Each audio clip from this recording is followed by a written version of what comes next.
안녕하세요. 송샘의 영재놀이터의 송샘입니다.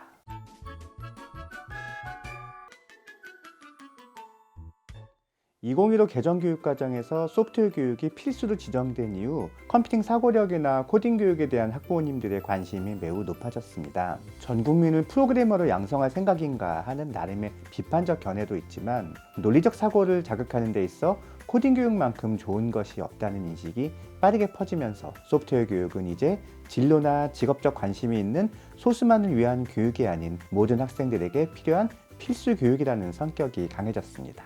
문제는 아직 이해력이 갖추어지지 않은 유아나 초등 저학년에게도 복잡한 프로그래밍을 가르쳐야 한다는 잘못된 생각입니다. 소프트웨어 교육의 목적이 논리적 사고에 있는 만큼 논리적 사고를 기를 수 있는 좋은 게임이나 활동이 충분히 있다면 굳이 어린아이들에게까지 복잡한 블록 코딩이나 텍스트 코딩을 가르칠 필요는 없는 것이지요. 오늘 소개해드린 컬러코드와 레이어스라는 게임은 순차적 사고를 다양한 난이도로 자극할 수 있는 보드게임입니다. 순차적 사고란 해결해야 할 문제의 선후관계를 정확히 파악하는 능력을 뜻합니다. 설명서를 보고 물건을 만들거나 레시피를 보고 요리를 하는 과정에서 발휘하는 능력이지요. 이러한 순차적 사고는 문제 해결에 있어 가장 기본이 되는 사고입니다. 복잡하고 어려운 일을 무엇부터 차근차근 해야 하는지를 정해준 매우 중요한 역할을 하는 것이지요. 우선 컬러코드라는 게임부터 알아보겠습니다.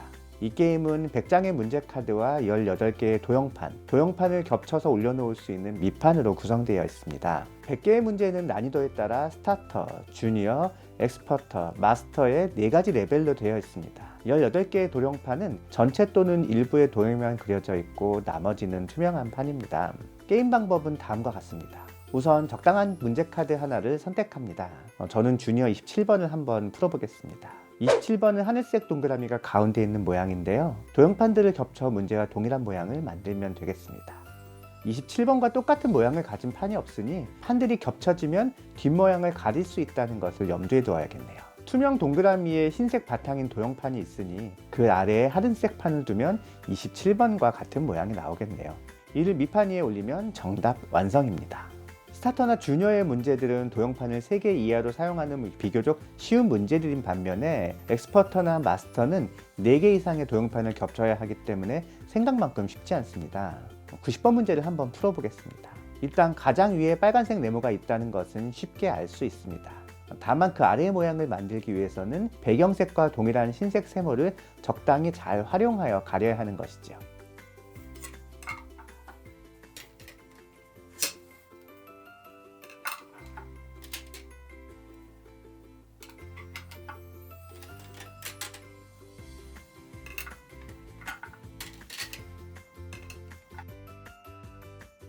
(90번) 문제 정답 완성입니다. 두 번째 게임은 레이어스라는 게임입니다. 카드를 겹쳐 투명한 무늬를 만드는 것은 컬러코드와 유사합니다. 컬러코드처럼 1인 게임이 아니라는 점, 스테이지를 거듭하면서 점수를 누적한다는 점에서 약간의 방식 차이가 있죠. 게임이 시작되면 한 사람에게 흰색 개인 카드를 포함한 6개의 레이어스 카드를 받습니다. 레이어스 카드는 앞뒤로 문양과 색깔이 서로 다릅니다. 문제 카드의 뒷면에는 숫자가 적혀 있는데요. 이 숫자는 문제를 풀기 위해 필요한 레이어스 카드의 개수를 뜻합니다. 문제 카드를 뒤집어 확인하면 각자 빠르게 레이어스 카드를 적당히 겹쳐 문제와 똑같은 모양을 만듭니다.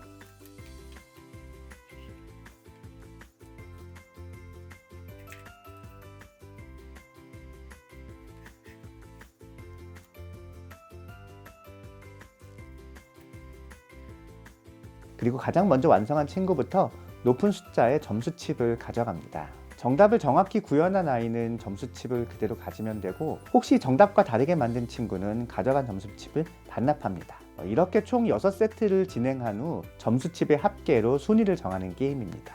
레이어스 역시 낮은 난이도는 비교적 쉽게 문제를 해결할 수 있지만 레벨이 높아지면 정답을 맞추는 것이 쉽지 않습니다. 5단계 문제를 한번 풀어볼까요?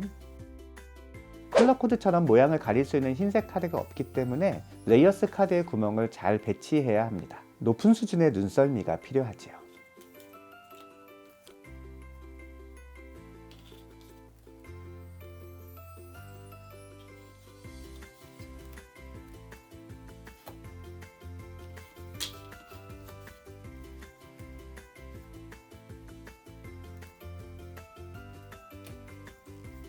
정답 완성입니다. 두 게임의 개발 의도는 순차적 사고보다는 공간지각 능력에 있었습니다. 카드의 모양을 탐색하는 과정 자체는 관찰이나 분류와 같은 기초 탐구 능력이, 카드의 순서를 추령하는 과정에서는 공간지각 능력이 주로 쓰이지만 전체적인 게임의 룰은 철저하게 순차적 사고 중심입니다. 이는 순차적 사고가 여러 가지의 사고 능력이 복합적으로 작용함을 의미합니다. 순차적 사고를 자극하는 활동 하나로 여러 가지의 다양한 사고 능력을 동시에 자극할 수 있는 것이죠. 한편 이 게임은 기존의 순차적 사고 개발 보드게임에서 주로 활용했던 메모리 게임의 형태를 벗어났다는 점에서도 의미가 있습니다. 순차적 사고의 보드게임은 메모리 게임, 다시 말해 카드의 내용을 기억해 두었다가 이를 순서대로 배열하는 형태가 주를 이루었습니다. 이것도 물론 나쁘지는 않지만 기억에 의존한다는 점에서 논리적 사고를 자극하지 못한다는 약점이 있었지요. 오늘 소개해드린 두 게임은 이러한 약점을 보완한 게임이라 할 수 있습니다. 오늘은 순차적 사고를 기를 수 있는 컬러코드와 레이어스라는 게임을 소개해드렸습니다. 덮어놓고 하는 소프트웨어 교육이 아닌 아이의 수준과 발달 단계에 맞는 의미 있는 코딩 교육을 시도해 보시기 바랍니다. 지금까지 놀이의 재발견 송쌤이었습니다.